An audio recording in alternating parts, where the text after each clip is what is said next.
নমস্কার, তোমাদের সবাইকে সুদীপ্ত ফ্রেন্ড লার্নিংয়ে স্বাগত জানিয়ে আজকের ক্লাসটি শুরু করছি।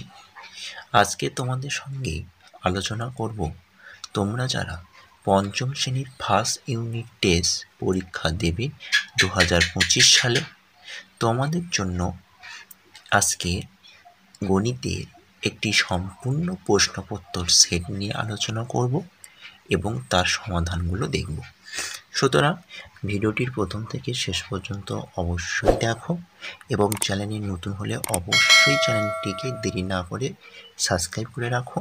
চলো দেরি না করে আমরা মূল বিষয়ে প্রবেশ করি। প্রথমে তোমরা দেখে নাও সেট অন ক্লাস 5 ম্যাথামেটিক্স প্রথম পর্যায়ক্রমিক মূল্যায়ন 2025 ক্লাস পঞ্চম শ্রেণীর সাবজেক্ট ম্যাথামেটিক্স অর্থাৎ অঙ্কের বা গণিত।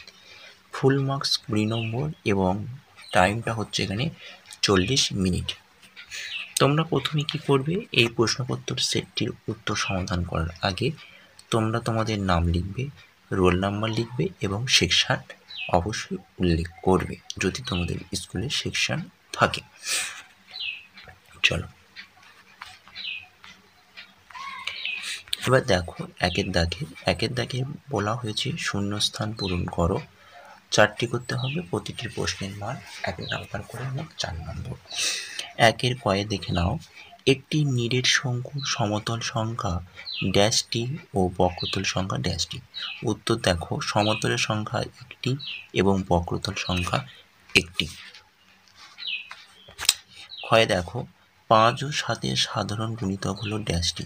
উত্তর হবে 5 ও 7 সাধারণ গুণিতক সংখ্যা 1টি। গয়ে দেখো, 3 ও 8 সবচেয়ে ছোট সাধারণ গুণিতক কোনটি হবে? উত্তর দেখো 24। তাহলে 3 আর 8 সব থেকে ছোট সাধারণ গুণিতক হলো 24। ঘয়ে দেখে নাও, 4 অঙ্কের বৃহত্তম সংখ্যা ও 3 অঙ্কের ক্ষুদ্রতম সংখ্যার অন্তর কত? উত্তর দেখো, তাহলে 4 অঙ্কের বৃহত্তম সংখ্যা 4টে 9 এবং 3 অঙ্কের ক্ষুদ্রতম সংখ্যা হচ্ছে 1 2 0 অর্থাৎ 100। 9999 থেকে 100 বাদ দিলে হবে 9899। তাহলে উত্তর হবে 9899। 2 দেখো, নিচের প্রশ্নগুলি উত্তর দাও। প্রতিটি প্রশ্নের মান 2 নম্বর করে, মোট 5টি করতে হবে। মোট এখানে নম্বর রয়েছে 10 নম্বর। কয়ে দেখো, কয়ে বলা হয়েছে যে দুটি সংখ্যার গসাগু 5 এবং লসাগু 60 হলে একটি সংখ্যা 15 হলে অন্য সংখ্যাটি কত, এটা তোমাদের নির্ণয় করতে হবে। তাহলে দেখো, আমি তোমাদের উত্তরটা করে দিয়েছি। তোমরা লিখবে যে দুটি সংখ্যার গসাগু 5 এবং একটি সংখ্যার লসাগু 60 এবং একটি সংখ্যা তোমাদের বলে দেওয়া রয়েছে প্রশ্নে 15। তাহলে লিখবে, যেহেতু আমরা জানি যে দুটি সংখ্যার গুণফল সংখ্যা দুটির গসাগু ইন্টু লসাগু, তাই দুটি সংখ্যার গসাগু মানে গুণফল মানে কি, একটি সংখ্যা গুণ অপর সংখ্যা। আর দুটি সংখ্যার গসাগু ছিল 5 এবং লসাগু হলো 60, অর্থাৎ তাদের গুণ ছিল, তাহলে 5 গুণ 60 হবে। বা তাহলে একটি সংখ্যার ঘরে আমরা বসে দেবো 15, অপর সংখ্যা চেয়েছে তাই অপর সংখ্যা থাক 5 গুণ 60। পরের লাইনে আমরা কি করব না, পরের লাইনে আমরা অপর সংখ্যা সমান সমান কি লিখতে পারি না, 5 গুণ 60 ডিভাইডেড বাই 15। 15 60কে কাটাকুটি করলে 4 বাজায়, 4-এর সাথে 5 গুণ করলে হবে 20। তাহলে অ্যান্সারটা কত দাঁড়ালো এখানে? তাহলে এখানে উত্তর হলো 20। বুঝা গেল? তাহলে অপর সংখ্যাটির মান কি হলো না, অপর সংখ্যাটির মান হলো 20। চলো পরের কোশ্চেন দেখো। ক্ষয়ে বলা হচ্ছে, দেখো ক্ষয়ে বলা হয়েছে যে দুটি সংখ্যার যোগফল 2420 এবং তাদের বিয়োগফল 1224 হলে সংখ্যা দুটো কি কি? তোমরা উত্তরে ঠিক এইভাবে করবে, দেখে নাও। প্রথমে আমরা জানি যে একটি সংখ্যা বার করার নিয়ম, একটি সংখ্যা বার করার নিয়ম হচ্ছে যে, তার মানে একটি সংখ্যা তোমরা কীভাবে বার করবে না, একটি সংখ্যা বার করার নিয়ম এটাই, দুটি সংখ্যার যোগফল যোগ দুটি সংখ্যার বিয়োগফল। তাহলে দুটি সংখ্যার যোগফল কত ছিল? 2420, তাই জন্য সেটাই লেখা হয়েছে দেখো 2420। এবং যোগ দুটি সংখ্যার বিয়োগফল, দুটি সংখ্যার বিয়োগফল কত ছিল না 1224, তাহলে যোগ দিয়ে আমরা কী লিখলাম না সেই বিয়োগফলটা লিখলাম 1224। দুটো যোগ করে যদি আমরা 2 দিয়ে ভাগ করে দিই তাহলে একটি সংখ্যা পাবো। তাই দেখো 2420 যোগ 1224 ডিভাইডেড বাই 2 করলাম। তাহলে 2420 এবং 1224 যোগ করলে হবে 3644 ডিভাইডেড বাই 2। কাটাকুটি করো, দেখো 1822 হবে। তার মানে একটি সংখ্যা যদি আমি পেয়ে যাই 1822 হয়, তাহলে অপর সংখ্যা বার করার নিয়ম কি না অপর সংখ্যা বার করার নিয়ম হচ্ছে দুটি সংখ্যার যোগফল বিয়োগ একটি সংখ্যা। তাহলে দুটি সংখ্যার যোগফল কত ছিল 2420 ছিল এবং একটি সংখ্যা পেয়েছিলাম কত না 1822। তাহলে 1822 2420, তাই 2420 থেকে 1822 বাদ দিলে হবে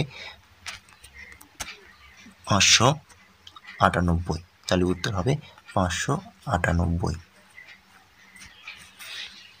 চলো, অথবা তোমরা এই অঙ্কটাকে এইভাবেও করতে পারো যে ধরি সংখ্যা দুটি এক্স কমা ওয়াই বলে এক্স ওয়াইয়ের যোগফল, অর্থাৎ দুটি সংখ্যার যোগফল বলেছে আর আমি দুটি সংখ্যা ধরে নিয়েছিলাম কি এক্স আর ওয়াই, তাহলে তার যোগফল তাহলে এক্স যোগ ওয়াই সমান সমান 2420 ডট ডট 1 নম্বর দিতে পারো সমীকরণ। এবং পরের বলে যদি দুটি সংখ্যার বিয়োগফল অর্থাৎ এক্স বিয়োগ ওয়াই সমান সমান 1224। এক্স আর বলেছে এটা 1 নম্বর সমীকরণ, এটা 2 নম্বর সমীকরণ, 1 নম্বর 2 নম্বর সমীকরণকে যোগ করে পায়, সুতরাং যোগ করলে হবে 2x, অর্থাৎ এখানে প্লাস ওয়াই মাইনাস ওয়াই কেটে যায়, কেটে গিয়ে এখানে থাকবে এক্স আর এক্স, এই দুটোকে যোগ করলে হবে 2x। আর এখানে 2420 এবং 1224 যোগ করলে হবে 3644। এক্স এর মান বার করতে হলে দুইটা এখানে গুণ অবস্থায় রয়েছে, তাহলে এখানে কী হয়ে গেল ভাগ হয়ে গেল, তাহলে 3644/2 করলে 1822।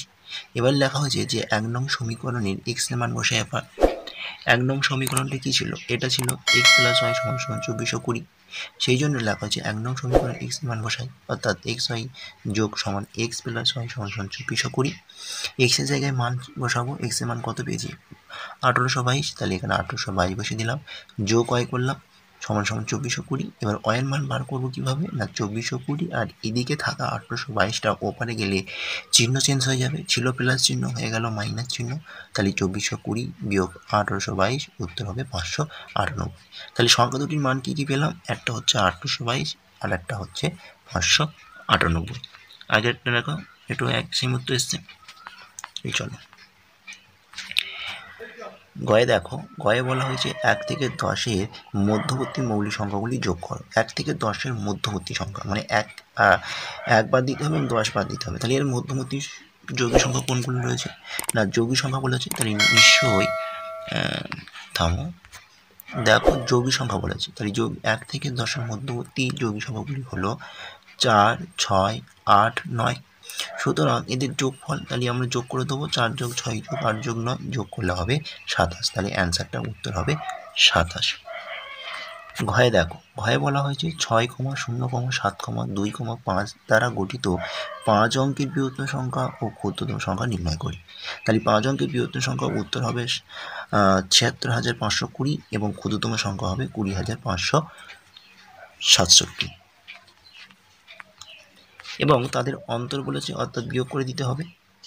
তাহলে 76,520 থেকে 20,567 বিয়োগ করলে হবে 55,953।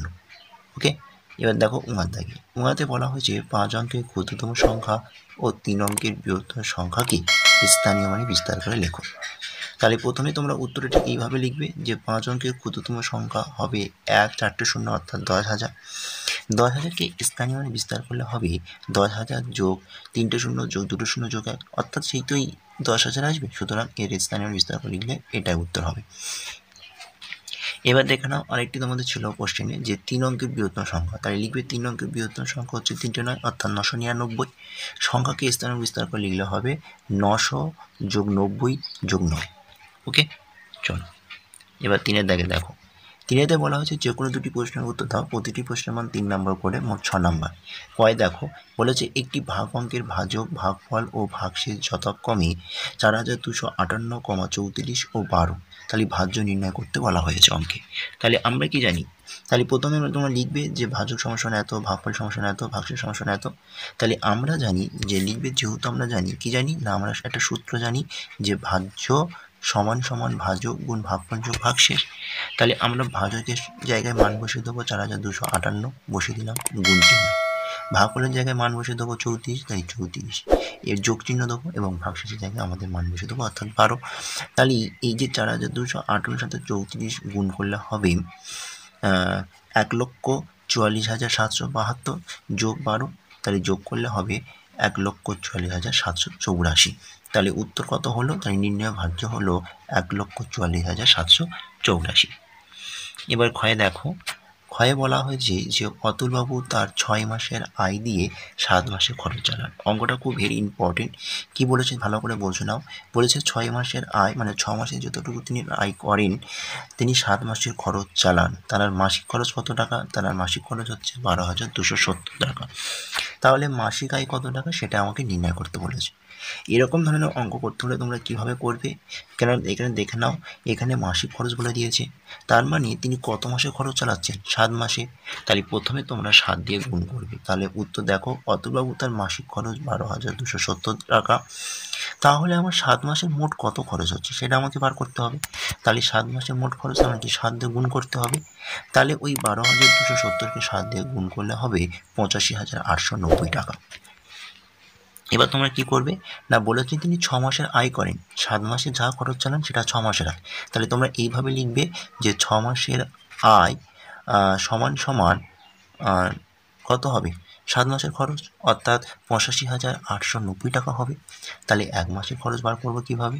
না, ভাগ করে দেবো। তাহলে 85,890কে 6 দিয়ে ভাগ করলে উত্তর হবে 14,315। তাহলে মাসে আয় কত হলো? 14,315 টাকা। ওকে, এবার দেখে নাও গয়ে বলা হয়েছে যে সর্বাধিক কতজনের মধ্যে 22টি লিচু ও 66টি কালোজাম, মানে 22টি লিচু এবং 66টি কালোজাম সমানভাগে ভাগ করা যাবে এবং প্রত্যেকে কটি করে কালোজাম পাবে। এই উত্তরটা দেখে নাও, তোমরা সলভ করে দিয়েছি। দেখো, প্রথমে তোমরা ওই যে 22 আর হচ্ছে যে 66 এটাকে তোমরা গসাগু করবে। তোমরা মৌলিক উৎপাদক বিশ্লেষণের মাধ্যমে গসাগু করতে পারো অথবা ভাগফলতির মাধ্যমে গসাগু করতে পারো। আমি তোমাদের দুটো পদ্ধতি এঁকে দিয়েছি এবং গসাগু উত্তর করে কত হয়েছে? 22। তাহলে কতজনকে সর্বাধিক কালোজামের মধ্যে ভাগ করা যাবে? তাহলে উত্তর লিখবে সর্বাধিক কালোজামকে 22 জনের মধ্যে 22টি লিচু এবং 66টি কালোজাম সমানভাগে ভাগ করা যাবে। কিন্তু প্রত্যেকে কালোজাম কত করে পাবে? তাহলে মোট কালোজামের সংখ্যা কত ছিল? 66 এবং সর্বাধিক কতজনকে দেওয়া যাবে? 22 জনকে। তাহলে 66 ভাগ 22 করবো, প্রত্যেকে কটি করে পাবে? না 3টি করে। তাহলে এখানে দুটো উত্তর পেলাম, সর্বাধিক কতজনকে দেওয়া যেতে পারবে? 22 জনকে দেওয়া যাবে। আর প্রত্যেকে কালোজাম কত করে দেওয়া যাবে? না বলো, তাহলে প্রত্যেকটা কালোজাম অর্থাৎ প্রত্যেকে কালোজাম পাবে কটি করে? না 3টি করে। আচ্ছা, লিচুর ব্যাপার হলে তোমরা কী করবে? তার মানে লিচু ছিল 22টা, তাহলে 22/22 মানে 22 ভাগ 22 করে দেবো প্রত্যেক, তার মানে 1টি করে পাবে। প্রত্যেকে কালোজাম পাবে 3টি করে। আর যদি লিচুর কথা বলতো তাহলে প্রত্যেকে কটি করে পেত? না 1টি করে। কেন পেত? না 22টি লিচু ছিল আর সর্বাধিক 22 জনকে দেওয়া যাবে, সুতরাং 22কে ভাগ করলে 1 হবে, সুতরাং 1টি। চলো, এই ছিল তোমাদের আজকের ভিডিওটি ভালো হলে অবশ্যই সুদীপ্ত ফ্রেন্ড লার্নিং চ্যানেলটিকে সাবস্ক্রাইব করো এবং পাশে থাকা বেল আইকনটি অবশ্যই অল করে রাখো। আজকের ক্লাসটি এই পর্যন্ত রইল।